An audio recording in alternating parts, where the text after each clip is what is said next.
इलाके में दहशतगर्द मौजूद हैं। इलाके में सर्च ऑपरेशन चलाया जा रहा है। भलीसा के कई देहातों में तलाशी मुहिम अब भी जारी है।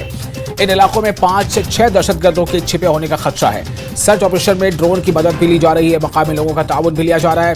कोटा चौप और सेंधु भलीसा हुए एनकाउंटर के बाद सिक्योरिटी एहलकार मुस्तैद है और दहशतगर्दों की नकलो हरकत पर निगाह रखे हुए हैं।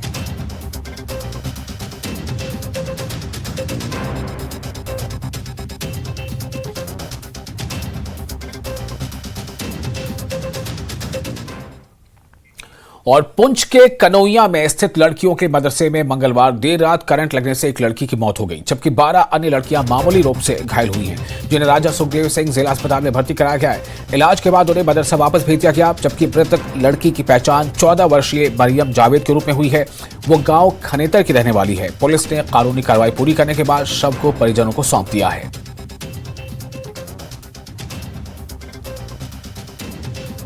पढ़ते हैं। कौन से मदरसे में? मदरसा दारुस्सलाम इस्लामी में, और वहाँ पे सब लड़कियाँ खेल रही थी। हम तीनों लड़कियाँ की आगे ग्रिल थी, उसके साथ खड़ी हुई, फिर आगे मुझे कोई पता नहीं, बस यहाँ तक मुझे पता है। बस ग्रिल के साथ खड़ी हुई तो उसके बाद बारिश हो रही, ऊपर से करंट लगा।